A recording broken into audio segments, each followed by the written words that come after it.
Hello y'all, welcome back to my channel. This is Wet Blanket, home of bad audio and even worse takes. So this video isn't gonna be like a well-researched psychoanalysis or anything. It's pretty much just gonna be me talking about my problematic fave, Gideon Gleeful. Now I know what you're gonna say. Blanket. That brat is so annoying, creepy, and irredeemable. How could you possibly pick Lil George Washington over any of the perfectly good characters in Gravity Falls? Well, I'll tell ya. Much like Tiny Telepathy over here, I was also something of a small-town child star in my day. Now, I was by no means well-known outside of my small county, but honestly neither was Gideon. I was around Gideon's age when Gravity Falls first came out, and I honestly always felt a draw to him. Yeah, he was entitled, violent, and selfish, but there was something in him that I related to. Now, 12 years later, holy cow, it's crazy to me that the show is even that old. I know what it was. See, Gideon wasn't born a monster, he was created. Namely, by his parents. Namely, by his car salesman father, Bud Gleeful. I say this because his mom is very clearly traumatized into silence and battered wife behavior, so I highly doubt she's the ringleader here, though I suppose anything is possible. Stan already knew who Gideon was by the time he was only 10. In fact, they were already established adversaries. This implies to me that Bud started exploiting Gideon before he had even reached the double digits. I mean, his name even roughly translates to destroyer in Hebrew. I believe that when Gideon was born, his father didn't see a child, but dollar signs. He, in my opinion, knew what Gideon was going to be from very early on, a way to cut down the competition and make more money than everyone else. I mean, this isn't really subtext even. His father has a job as a used car salesman, a job that is connected directly with sleazy charm, lying, and money grubbing. Or at least that's the connotation that it holds in media. Sure, he may have a sense of fear for his son by the time the show takes place, but let's not forget that he created that monster in the first place. He also got along famously with Stan, if not only because they were coming up with schemes to exploit the two children, Gideon and Mabel, at once so they could make more money. I wouldn't be surprised if Bud was the type to have a child for the sole purpose of financial gain. This may have been the plan from the very start. I'm not trying to slander Stan's character here, but I am trying to say that these men are both con men. But Stan is a con man in more of a I do what I gotta do to get by, but I actually love my family, and I feel like Bud is more of a con man in the sense that I'm gonna have a child because it's a good situation for me financially. I feel like he only had a child for the payout, if that made sense. This entire situation actually reminds me of child exploitation content on a large scale. I'm not the biggest fan of family vloggers or toy review channels, as I'm sure that a lot of people watching this video also aren't. Gideon was, after all, trained to act more innocent, more youthful, and more childlike than he actually was. He was small and cherub-like on purpose. I recall a TikTok series I watched recently with the same concept. Comedian Caroline Easom has a storyline on her TikTok called The Sandwich Family, a commentary on family vlog channels where none of the children are actually what they seem on camera, and the parents are extremely abusive and controlling of their funds and of their lives. The youngest child, named Little Sandwich, is a boy of around 4 to 5 who always wears a Yoshi hat and talks, well, like a toddler. However, later in the series it is discovered that Little Sandwich is not little at all.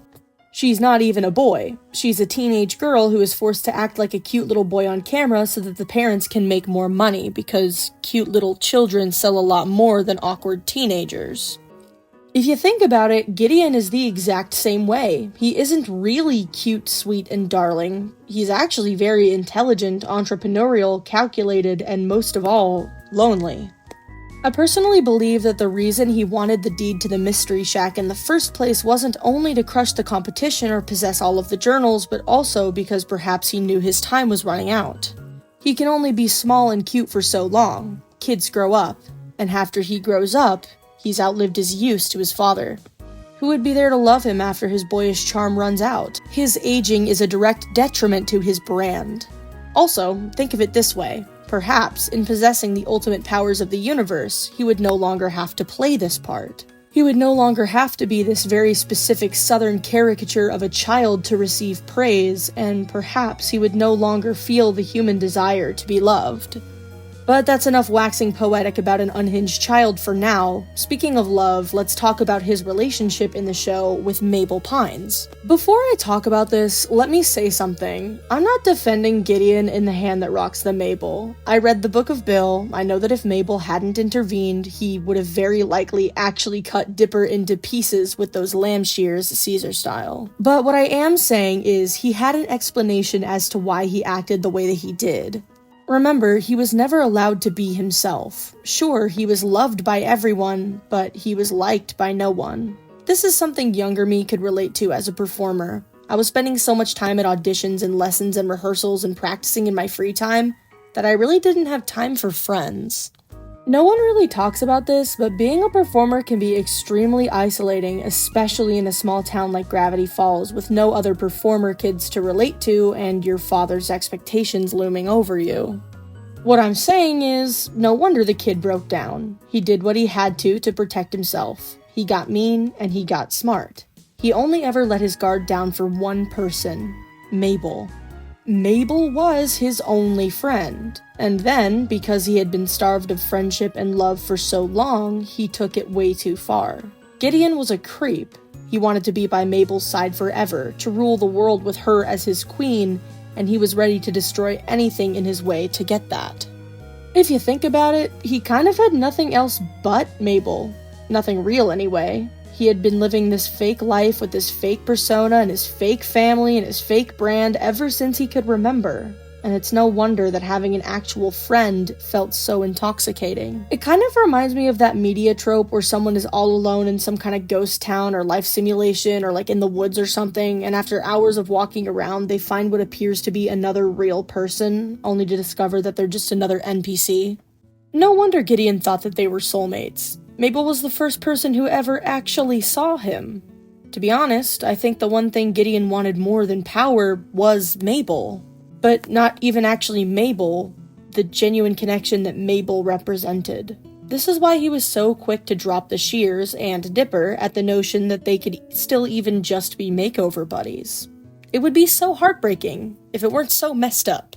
I think that again, at the end of Season 1, Gideon wanting to build Gideon Land is another manifestation of his time running out, his need for power, things that I've already discussed. After Season 1, Gideon takes a back seat, mostly because he goes to jail for fraud and the destruction of the town. However, I want to talk about his arc at the end of Season 2 because I genuinely think it's pretty darn good. In fact, I've said this before and I'll say this again. I think Gideon has one of the best arcs in the series next to Stan, which makes sense because to me, in so many ways, their characters are mirrors of each other. In prison, Gideon charms the pants off of his fellow inmates, with them warming up to him to the point of doing his bidding, and Gideon running a prison gang.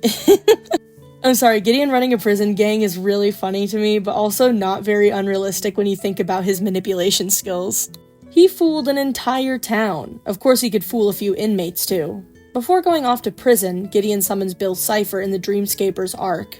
Bad move, dude. This looming presence of Bill carries us forward to Weirdmageddon. After Bill takes control, Gideon and his prison gang are freed and become a sort of pro-Bill police force, and Bill gives Gideon the only key to Mabel's prison bubble. Now this is all Gideon has ever wanted. Power and Mabel. And Bill didn't really have to even conjure anything up in order to give him that. Bill has manipulated Gideon into doing his dirty work with the one thing he's lost time and time again. The promise that, eventually, Mabel would learn to love him. God, quick side note, sometimes this show reminds me of shows like Camp Camp, in the way that these kids are literally only 10 to 12 in the canon show and are already feeling the full range of adult emotions and life-altering themes. Sure, at 10 I was smarter than the average bear, but I was still eating dirt, Anyway, Gideon and his team trap Dipper, Wendy, and Seuss and are just about to hand them over to Cipher when Dipper makes one last-ditch appeal to Gideon's emotions. He tells Gideon that trapping someone is no way to love, and that Mabel would respect him more if he stopped being selfish. He said that he relates to Gideon's struggle of not being able to force someone to love him, what with his arc with Wendy and all that, but that all we can do in this life to improve ourselves is become someone worthy of loving. Gideon immediately softens, understanding that Dipper is right. Again, he's a smart kid. I think part of him knew this all along. And I also think it's really interesting that after Dipper gets into Mabel's prison bubble, he kind of has to come to terms with what he tells Gideon in his own way, choosing not to stay in the prison bubble with the fake Wendy once he realizes that she is not the real Wendy. But turning back to Gideon in this moment, he kind of realizes in a way that he's doing the exact same thing to Mabel that his parents did to him, trapping her into a life where she's expected to be only one certain way, a companion to him. As he releases them, he asks Dipper to tell Mabel what he did for her, and he promises that he will. Honestly, at this point, I don't think that it's Gideon trying to convince Mabel to love him anymore. I think it's just him trying to prove to Mabel that he can change. He kind of just wants her to know that he's not all bad in this moment. After this, he hands the key to Mabel's prison off to Dipper and rides off into the sunset with his gang to go fight Bill. Again, this is insanely deep for a 10 and 12-year-old, but like, pop off, Alex Hirsch. No, but seriously, in that moment, he did the exact same thing Stan did at the end of his arc. While Stan sacrificed his memories and well-being for his family by erasing Bill, Gideon also sacrificed his life for the person he loved. He knew that fighting Bill prison brawl style wasn't gonna work, as noble as it is. After all, it doesn't matter how many discount cars and homemade shanks you have when you're going head-to-head with an interdimensional demon. He knew that this was sacrificing himself. He knew that doing this essentially crushed all hope of him and Mabel ever being together, but he did it anyway. I mean, honestly, after that, how can you not gain at least a little more respect for this dude? And the reason I get so heated over misplaced Gideon hate is because his abuse and exploitation isn't even subtext. It's just text. Everyone was so quick to forgive Pacifica with the arrival of that Belle in the mansion episode, even though she was essentially still the same person after that episode in Weirdmageddon, especially when she told Mabel that even in a potato sack, she still looked better than her. I mean, y'all were so quick to forgive Pacifica because her parents were obviously abusive and controlling, but you can't have the same energy for Gideon? In a way, both of these characters are both living their lives based on lies. Going back to Gideon's fate in Weirdmageddon, it's a well-known fact that Bill Cipher doesn't just torture people, he likes to really get at what makes them tick. He used the twins against Ford, he used Mabel's crushes against her, and he made an entire universe that was so perfect that Mabel would never want to escape, not even to help save the universe. Which, I know she later relented, but the prison was still pretty dang powerful. So, what did he do to Gideon after his prison riot plan failed? Did he kill him? It would have been easy, but no. He dressed him up in a child beauty pageant-esque outfit, put him in a gold cage, and made him dance for eternity. Guys. Come on. He literally made him do the dance monkey dance. Like, he literally made him do that. If the Pines twins hadn't intervened, he would have danced until he died from exhaustion. This is a literal manifestation of his life up until this point. Bill wanted him to die in the same cage of exploitation he was born into. Alex Hirsch really said, "I'm going to put direct symbolism of this kid's abuse as a child star right in front of my audience, and you know what? Some people still missed it." But you know what? I don't blame you.